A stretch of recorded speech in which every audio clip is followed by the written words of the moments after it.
kids, it's Mr. Mason, and we're back again with another lesson from our Bible.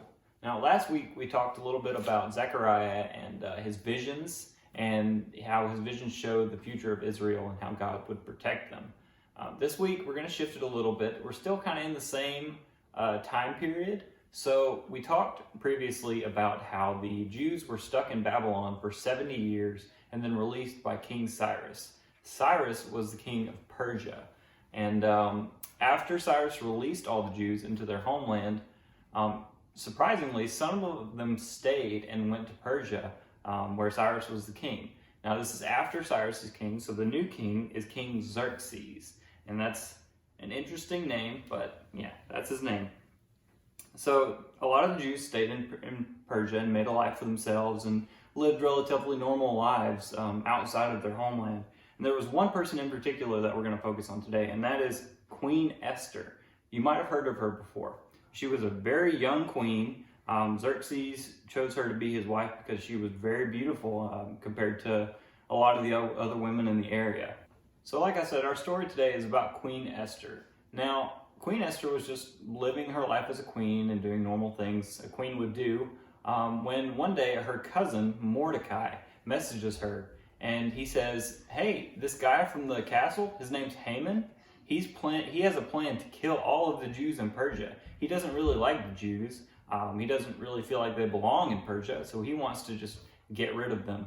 And Mordecai tells Esther this, and she's baffled. She doesn't know what to do. She's so scared because she's a Jew, and that would mean she would die as well. And so Mordecai asks Esther, Esther, would you please go talk to the king and tell him to get rid of this plan to not kill all of the Jews? But Esther is terrified because in Persia in that day, nobody was allowed to talk to the king unless the king invited them specifically. So if Esther went and talked to the king, she might die just for going and talking to him.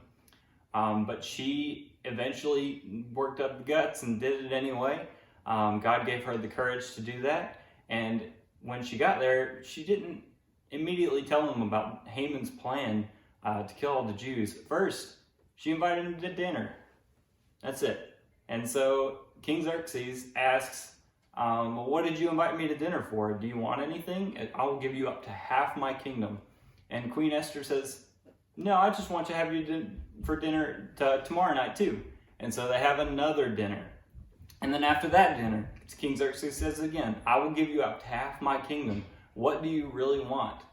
And this time, Esther says, Haman has a plan to kill all of the Jews, and that includes me. Now, Haman didn't know that Esther was a Jew at this point. So he's thinking, oh no, I didn't know this was going to kill the queen. What am I going to do? Well, immediately King Xerxes gets very angry because he likes Esther a lot. He's not going to let her die. And so he punishes Haman, and they end up praising Mordecai for spreading the word and allowing Esther to talk to the king. And we can see in our story that, God and Satan have a lot of battles throughout history, and even in our lives today. We see that Haman was used by Satan to try to kill the Jews in Persia, but God didn't let that happen. God put Esther in the place of a queen in order to prevent that from happening. And so God always has a plan, and God is always in control in any story we talk about.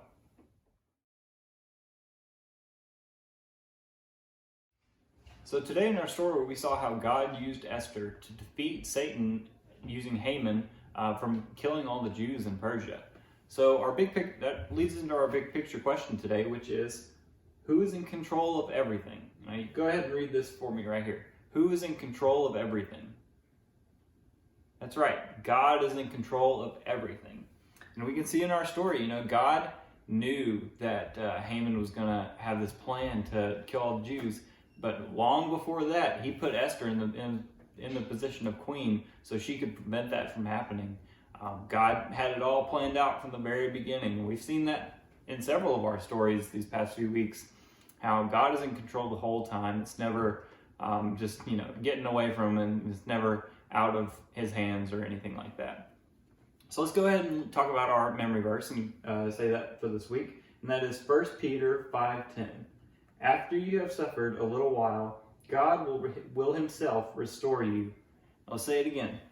After you have suffered a little while, God will himself restore you. 1 Peter 5:10. This talks about how God is going to eventually restore us, and we may suffer for a time, or we may have, struggles or anything like that. Like right now, we can't go anywhere, and we're having a hard time staying at home and doing our school. But eventually, God will bless us, and He will make us even better than we were before through the hard times that we go through, or anything like that. The Jews would have died at the hands of Haman, but God protected them through Esther's bravery. God showed them grace and kindness by keeping them safe from Haman's evil plans. So God is in control the whole time. He always has a plan to make you better than you were before, whether it's a better person in general or a better Christian to do God's will in the world and to spread His kingdom. Let's go ahead and pray together.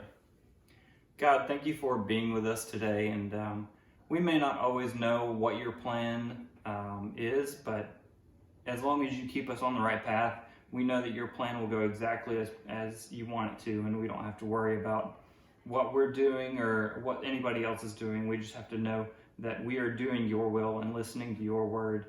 And I pray that you will give us strength to make it through any hardships that we suffer. And I pray that you will help us see how we're going to come out better on the other side, no matter what it is we're going through. In your name I pray. Amen. Thanks, kids, and I'll see you next time.